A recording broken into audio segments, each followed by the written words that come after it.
Страсти в социальных сетях на фоне конфликта России с Украиной накаляются. Горячие споры, обвинения, критика и даже оскорбления. Выражать свое мнение российский закон не запрещает, но среди комментариев и постов пользователей все чаще прослеживаются противоправные действия, пропаганда превосходства или неполноценности человека по национальному признаку, возбуждение межнациональных розней. Одни пишут, другие комментируют, третьи распространяют, забывая, что статья об экстремизме все еще не потеряла свою силу. Законом предусмотрена административная ответственность за совершение таких действий.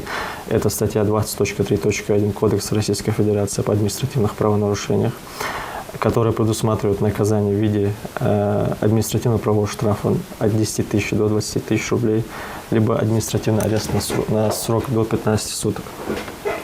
Вместе с тем, за совершение более тяжких общественно опасных действий экстремистского характера законом также установлена и уголовная ответственность.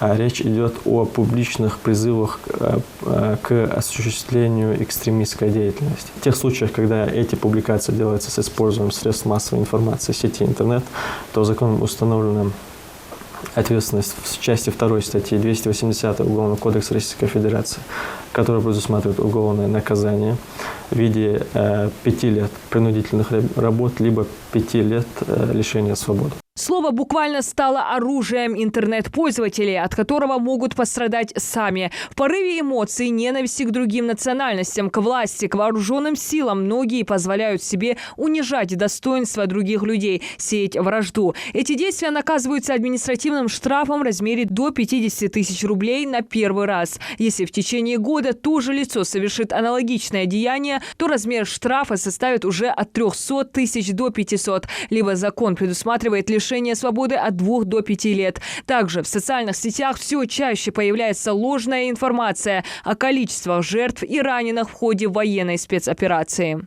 Эти публикации являются общественно опасными, деструктивными для общества. Законом здесь предусматривается ответственность именно в части 9 статьи 13-15 Кодекса Российской Федерации об административных правонарушениях, которая предусматривает наказание в отношении физических лиц от 30 тысяч до 100 тысяч рублей. Мониторинг сети интернет проводит и Миннац Ингушетии. Так, работниками министерства были выявлены ряд публикаций, которые несли в себе непроверенную и зачастую недостоверную информацию. Так, например, списки, опубликованные в разных социальных сетях с погибшими и ранеными жителями Ингушетии, оказались недостоверными. Такого вида вбросы оказывают влияние на жителей республики, в том числе на близких и родственников, вызывая волнение.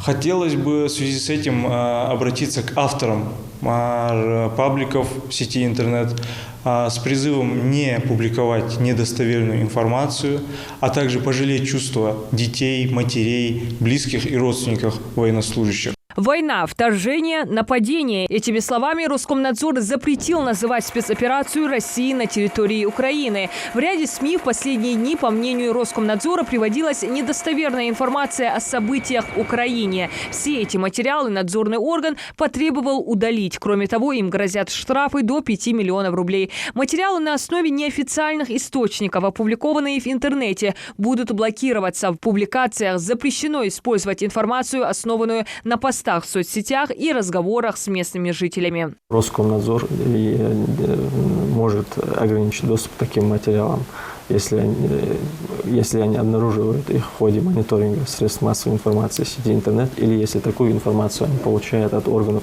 от правоохранительных органов. Другой момент. Законом также предусматривается возможность несудебной блокировки информации общественно значимой, которую мы назвали, которая предусматривает ответственность в части 9 статьи 13-15 Кодекса Российской Федерации об административных правонарушениях, либо экстремистской информации, которая призывает к массовым беспорядкам совершения непротивоправных действий.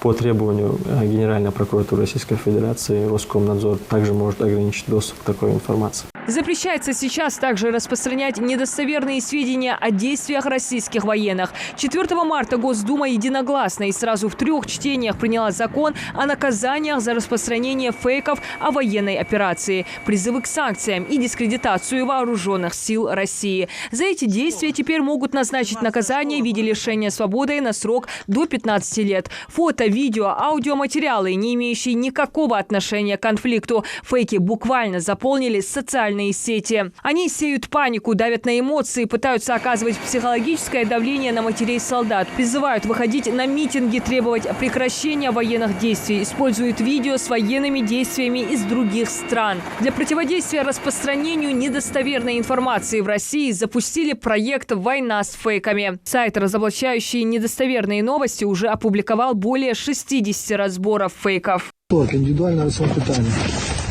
Это какой срок годности 15-й год.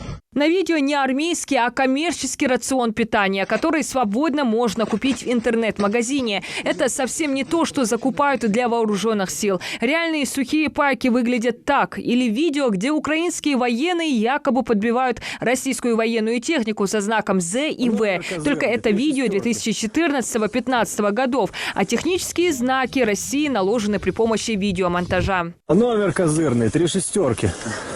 Прокуратура Ингушетии свою задачу в сфере надзора о противодействии экстремистской деятельности в первую очередь видит в профилактике. Настоятельно призывает граждан быть бдительными и внимательными в своих высказываниях. Не освещать те или иные события с нарушением установленных законом правил и ограничений. Диана Дударова, Хамзат Халухаев. Новости 24.